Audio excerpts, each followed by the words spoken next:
नमस्कार मित्रांनो, तू हे रे माझा मितवा या मालिकेच्या आजच्या जबरदस्त भागामध्ये अर्णव आणि इशू पुन्हा आज एकमेकांच्या समोर येतात। तेव्हा इशूचं जे काही हेल्मेट असतं तर ते अर्णवच्या गाडीच्या काचेवर उडून पडतं आणि त्यामुळे मात्र आता गाडीची काच फुटते। तर अर्णव आणखीनच भडकतो। तेव्हा अर्णव इशूला म्हणत असतो की हे बघ, तू येथे काय करतेस, तू काय माझ्या पाठीमागे येतेस की काय, मला फॉलो करत तू मुंबईत पोहोचली। त्यावर आता इशू म्हणते की काय मी तुम्हाला फॉलो का करेल, आणि हे बघा मी काही बोलत नाही म्हणून उगाच तुम्ही इन्सल्ट करू नका। त्यावर आता अर्णव विचारतो की माझ्या गाडीवर तू का चढलीस। त्यावर आता इशू म्हणते की तुम्ही रस्त्याच्या बीचोबीच हे जे काही ट्रॅफिक तुम्ही जाम करून ठेवलं म्हणून मी गाडीवर चढून आले। तेव्हा आता अर्णवला इतका राग येतो, अर्णव जोरात ओरडतो की शट अप। त्यावर आता इशू म्हणते की हे बघा माझ्या अंगावर ओरडू नकास, आणि तेवढ्यात मात्र आता नमू ही इशूला फोन करते। तेव्हा इकडे अर्णव हा इशूला म्हणतो की मी तुला शेवटचं सांगतो। तर इशू म्हणते की थांबा माझा फोन वाजतोय। तेव्हा इशू फोन घेते आणि हो ताई मी लगेच पोहोचते।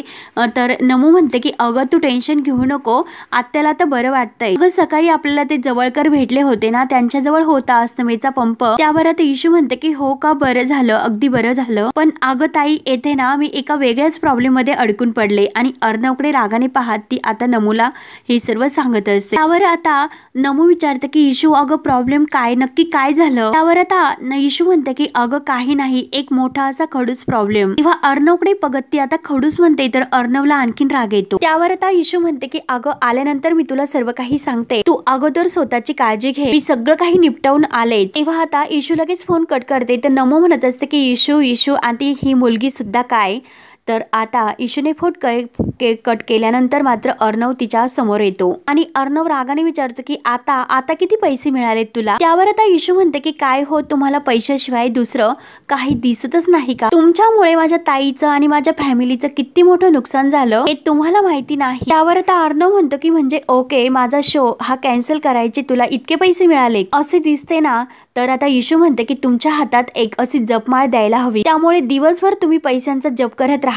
त्यावर आता अर्णव म्हणतो की प्लीज बडबड नकोय, तू माझ्या गाडीचं नुकसान केलं तर इशू म्हणते की आहो तुमच्यामुळं माझ्या ताईच्या जिंदगीचं नुकसान झालं त्याचं काय, आणि हे पा तुम्ही कितीही पैसे दिले तरी सुद्धा ते पैसे म्हणजे ते नुकसान भरून निघणार नाही। तुमच्यामुळे माझ्या आई बाबांना जे जे काही भोगावे लागले याचा अंदाज सुद्धा तुम्हाला नाही। त्यावर आता अर्णव खूपच चिडतो, you are wasting my time, तू हे जे काही आहे ते मला बोलतेस। तर इशू म्हणते की हो चूक माझी नाही, आणि जर चुकली आज चूक तर आपली असेल तर ती चूक मान्य करायची हे माझ्या आई वडिलांनी मला शिकवलेलं आहे। बोला पैसे बोला, किती काच पैसे तुमची काच बदलायचे पैसे होतील म्हणून आपल्या बॅग मधील काही पैसे काढत असते, आणि तुम्हाला वाटतं की सगळं काही लोक पैशासाठी हे करतात, मग सांगा बोला किती पैसे तुमचे। त्यावर आता इशू बॅग मध्ये उचकतच असते, परंतु अर्णव म्हणतो की 50,000 50,000 म्हटल्यानंतर आता इशूचे पूर्णपणे होश उडतात।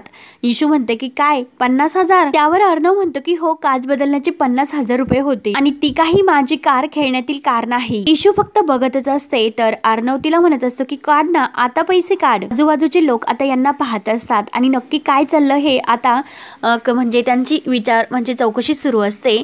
त्यानंतर मात्र आता अर्णव हा इशूला म्हणत असतो की नाही ना पैसे। तो आपल्या खिशातून आपलं पॉकेट काढतो आणि इशूच्या हातामध्ये काही असे बरेचसे पैसे टेकवतो।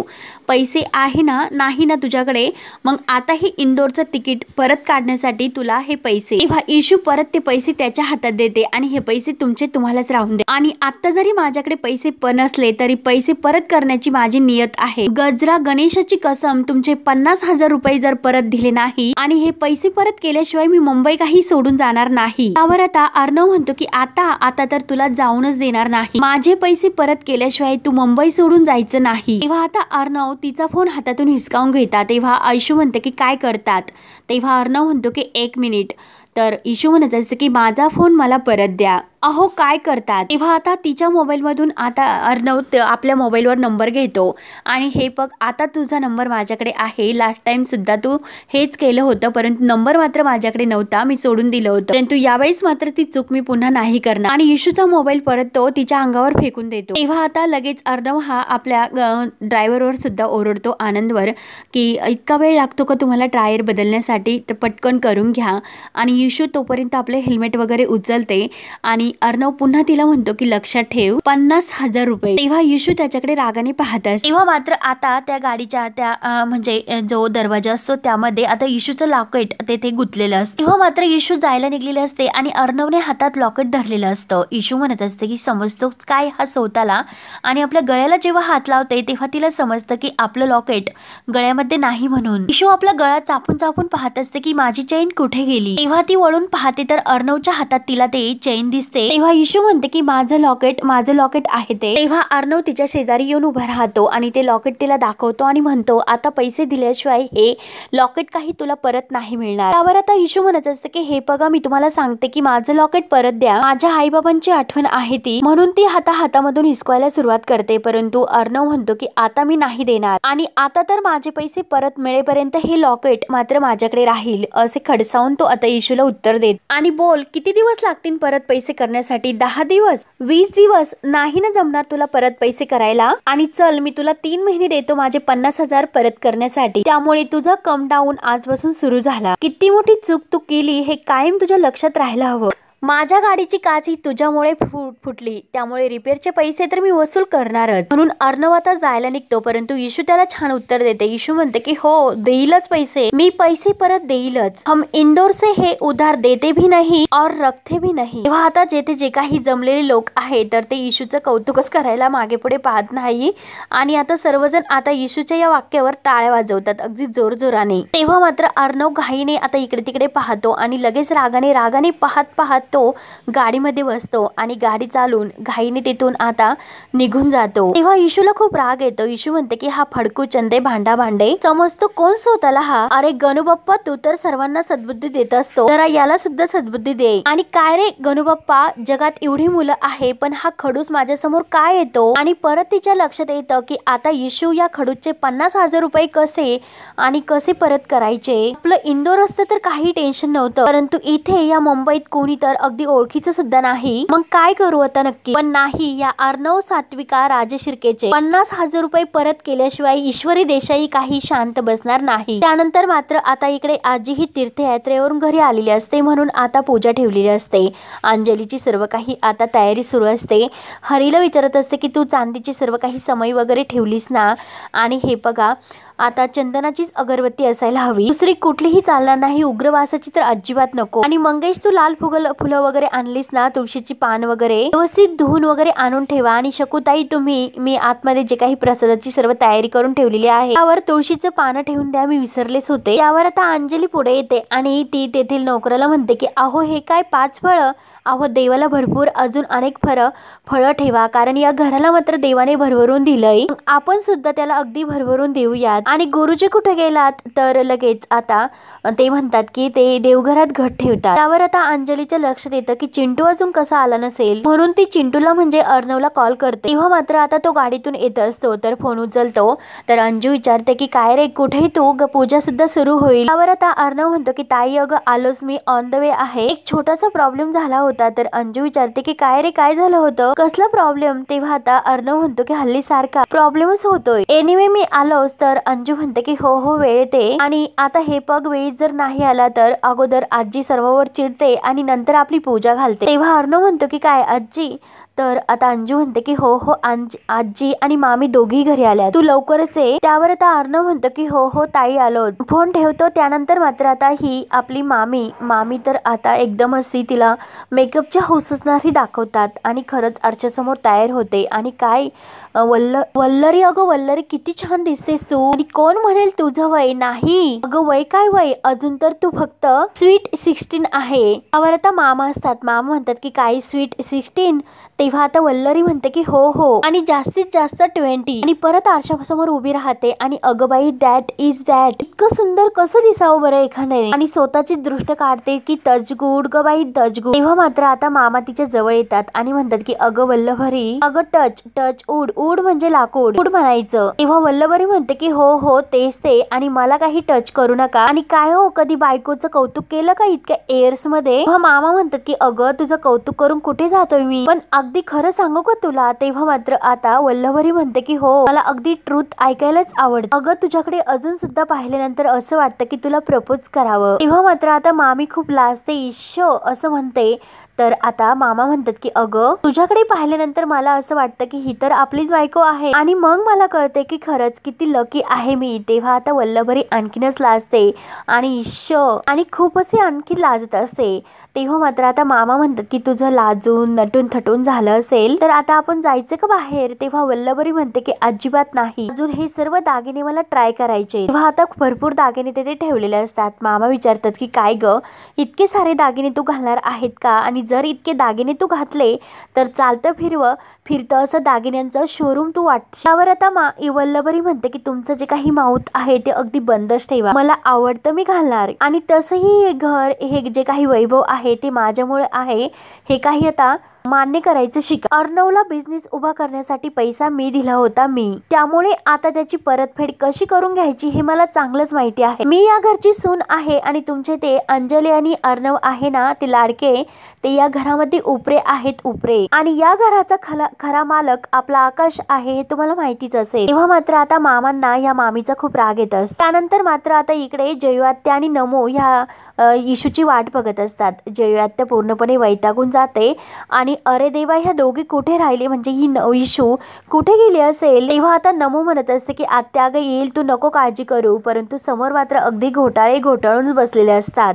तेव्हा आता जयू आत्याची अगदी बडबड सुरू असते की ह्या इशूमुळे मला दमेचा त्रास तर झाला आणि बहुतेक आता बीपीचा सुद्धा त्रास सुरू होईल. त्यावर नमो तिला समजावत असते की आत्या अगं किती चिडचिड करते, येईल ना इशू. तेव्हा आता जयू त्या म्हणत असते की अगं चिडचिड नको करू तर काय करू, आणि मी तुला सांगून ठेवते की ही मुलगी एक दिवस खूप असे मोठे घोटाळे करून ठेवणार आहे, आणि मग मात्र बोलू नका की जयू बोलली नव्हती म्हणून. तेव्हा मात्र आता घोटाळे लगेच जयू आत्याला करून असा आवाज देतात. तेव्हा जयू आत्या म्हणते की काय आता हे, तर घोटाळे विचारतात की चहा घेणार का?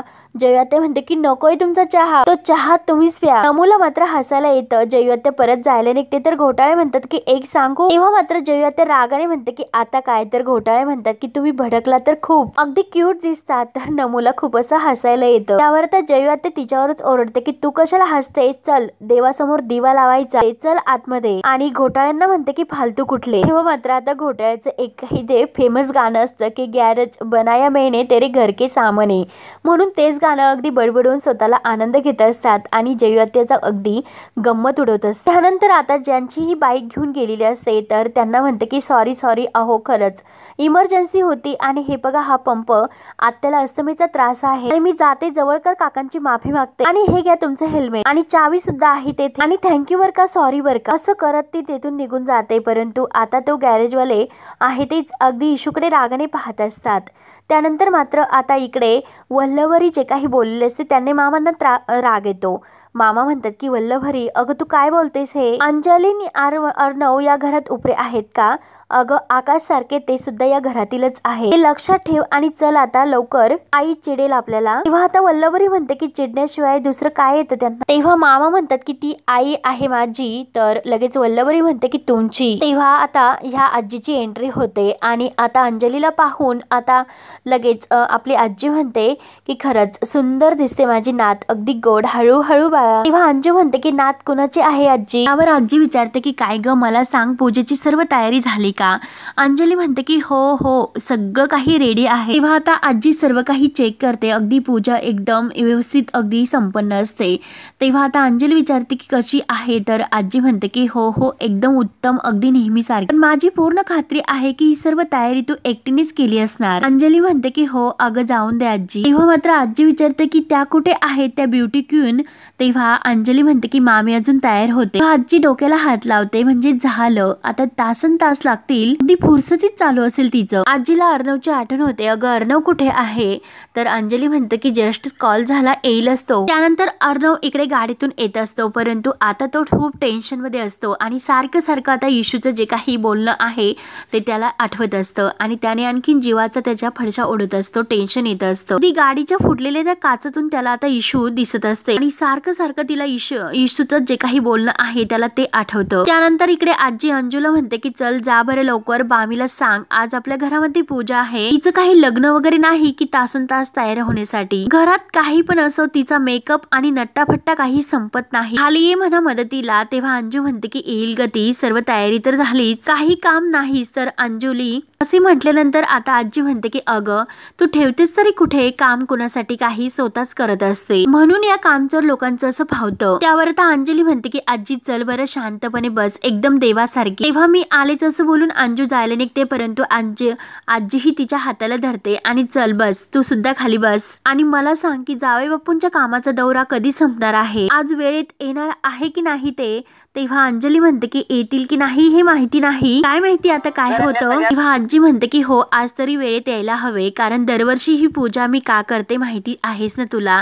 अंजली म्हणते की हो हो दरवर्षी तू ही पूजा करते कारण आपल्या घरातील ज्या काही जोड्या आहेत त्यांचा संसार सुखाचा व्हावा म्हणून. आजी म्हणते की हो ना, आणि जावई बापूंच्या रूपाने अगदी देव माणूस तुला मिळाला. अगं तुमचा संसार बघून खरंच खूप समाधान वाटतं. आणि हे बघ वल्लभरी जरी वागायला विचित्र म्हटली तरी सुद्धा त्यांचा संसार सुखाचाच म्हणायचा, पण माझा लेक अविनाश सगळं काही सांभाळून घेतो म्हणून. आणि आता काळजी फक्त आपल्या अर्णवची आहे, त्याला समजून घेणारी चांगली बायको मिळाली ना तर संपली. आणि तेवढ्यात मात्र वल्लभरी येतच असते आणि तिच्या कानावर आता आजीचं हे बोलणं पडतं. आणि ही आजची जी पूजा ठेवलेली आहे ना त्या पूजामध्ये मी देवाकडे आज अर्णवसाठी चांगली अशी बायको मागणार आहे. तेव्हा मात्र आता ह्या मामीच्या लक्षात येतं वल्लभरीच्या. ती लगेच म्हणते की अर्णवचं लग्न. तेव्हा आजी खुश होऊन अंजलीला म्हणत असते की आजची ही पूजा त्याच्यासाठीच आहे असं समज. तेव्हा मात्र अंजू म्हणत असते की हो ना आजी, अगं किती काळजी करते तू सगळ्यांची. तेव्हा आजी म्हणते की अगं मी नाही मग कोण करणार आहे काळजी, आणि आपल्या अर्णवचा स्वभाव तर तुला माहितीच आहे, हे असंच समजून घेणारी त्याच्यावर अगदी मनापासून प्रेम करणारी मुलगी त्याला मिळायला हवी, पण परिस्थितीनुसार तो बदललाय हे तिने समजून घ्यायला हवं. तेव्हा अंजू म्हणते की अगं तूच म्हणते ना आजी लग्नाच्या गाठी ह्या वरती बांधलेल्या असतात आणि कदाचित त्याच्या आयुष्यात येणारी मुलगी त्याला भेटली सुद्धा असेल, आपल्याला काय माहिती. त्यानंतर आकाश इकडे सर्व काही पूजेचे सामान घेऊन येतो आणि ते गुरुजींना नेऊन द्यायचं असे सांगत असतो आणि बाकीचं सगळं काही अंजली ताई करेल असं म्हणल्यानंतर ते दोघेही नौकर आत जातात आणि तेवढ्यात अर्णव तेथे येतो. परंतु आता आकाशला मात्र अर्णवच्या गाडीची काच फुटलेली दिसते आणि आकाश तर असा टेन्शन मध्ये बसलेला सुद्धा त्या काचेमधून दिसतो. तेव्हा आकाश पाहतो आणि काच तुटली असे म्हणतो. तेव्हा हा भाग येथे संपतो. पुढील भागामध्ये आता इशू घरी येते आणि इशू म्हणते की गडबड झाली